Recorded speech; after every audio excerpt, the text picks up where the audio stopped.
Mike, can you talk us through the whole sort of design process of this? How you start with a ride of this size and how you break it down from there? Wow, good question. We started on this project about 3 years ago, and obviously from the scale and the size of it, it was a real challenge because we had the expectation, first of all, the main character, Kong, of course, is massive in his innate nature. So we had to have an environment that matched Kong, and as well as a vehicle that matched the whole size of it as well. So we really started looking at how we're going to create a big place for people to come and visit, and it was important to create our own story as well. A lot of the look and the feel of the rock work and everything is taken from the Peter Jackson 2005 film, because Peter did a great job establishing the look and feel of Skull Island. But we wanted it to be our own story, so when you come here to Skull Island Reign of Kong, you have your own experience with Kong. You're going to be part of the next generation, if you will, the Kong legend. So we bring you into the island, you get to be part of Kong's neighborhood, and everything just kind of builds from there. The story, the experience really starts from the second you make the line. Yes, yes. I always like to say I don't like to look at it as a cue. For me, it's the first part of the story. It's the first act of the story. So we really made an effort to establish the look and the feel of the experience from the moment you enter through the big archway and you go through the camp and through the jungle. And then as you get deeper into the temple, things get a little bit stranger and more odd, and you encounter more experiences. And it's a layering effect. We really wanted to have guests go through several iterations of different kinds of experiences. When you actually go through the actual ride, it's taking place all around, quite literally immersed in the experience as all of these animals see other comments. Right? Yeah, it does. It's a very immersive experience, and we want to make sure that not just the physical environment, but the media as well, and of course the characters and the creatures that are around you. And the story just evolves and gets you involved, because the drivers alone, we have 5 different drivers on the vehicles, and each one, they tell the same story, but each one has a little different personality, so you get a little different perspective. You could ride it up to 5 times and have a completely different experience. Talk about the technology used in Hawaii. Well, the technology is one of the big things we did is the first trackless ride system, and we thought that was very important from the story standpoint. In that when we spent all the time and energy to create the stories for guests coming out through the island, getting up to the base camp, we didn't want guests walking up to where you board your expedition truck and going, "Oh, I'm on a ride." So it was very important for us to get the vehicle and system set up so that when you're sitting on the truck, there's nothing in front of you but adventure. So you're going to get on that, and you're just going to take off in the truck and go explore Skull Island. So we spent a lot of time and effort creating this ride system where you don't know it's a ride system. To the guests, it's an expedition truck.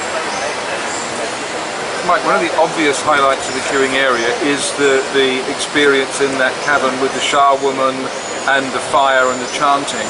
Can you tell us a little bit about the language that she's speaking and where that comes from? From here. The language, part of the look and sound of her, of course, was the original Charwoman in Peter Jackson's film. So I kind of took that as a cue, but then had to develop the other lines. And so it's not just gibberish, though, that really worked on establishing kind of the dialogue for her, because it was important as we were animating the figure. If it was just gibberish, the animator wouldn't know how to move her, because what emotion is she trying to make? What is she trying to say to us? So there's an English translation for everything that she's saying. So when she's saying, "You're violated the sacred temple, you must leave," the emotions go with it. If we didn't know what she was saying, there would be no way to animate it properly. And that whole spiel from start to finish is all original. There's nothing repeated in it. There's story Kong. Yeah. There's 1 or 2 words that's taken from the original character, right. So we have something to base it on. So what I did was I slowed down to a very slow speed, so I could listen to every syllable that she was saying from the cuts that we had in the movie, so I could kind of expound upon those and get similar kinds of sounds and verbiage from that. Right. Okay. Mike, what's a very distinct technical milestone in this attraction? I think the trackless ride system is one for us. It's certainly the first that we've ever done. We have a number of firsts. From a technology standpoint, though, that's probably the biggest one.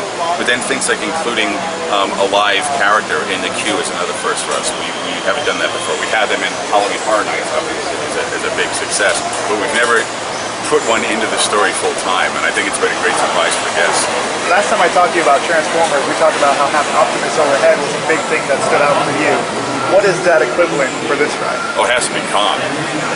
He's just incredible, He had to be the payoff. He's the star. He's a guest come to see, so he had to be the big cheese at the end.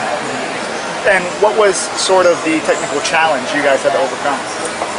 For the attraction itself, I'd say the ride system was the biggest technical challenge, but just the scale of the whole attraction was a challenge unto itself. And we have 150,000 square feet of rock on the island, and every crevice that you see is hand carved. There's not a preformed piece of rock in the entire exterior area here, or many areas inside.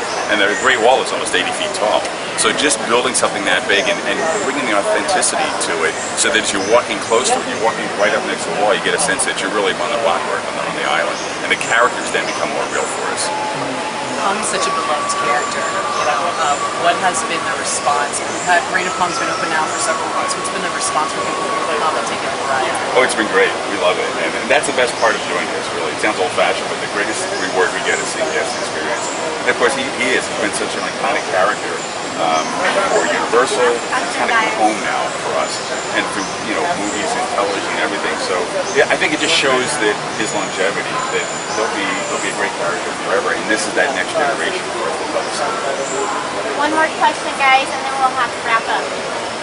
How tempted were you, even given the different location and style of this ride, to incorporate just something from the previous confrontation attraction? I think we really wanted to establish this as its own entity. And there's little tips of the hat that you can do, but we really wanted guests to have a completely fresh new experience. And I think everything from the look and the feel of the sets and the media, and certainly the Kong character himself, is completely new and something they've never seen before. Is there a little tip of the hat in there anywhere that only the aficionados will notice? I don't know, but you have to go and look.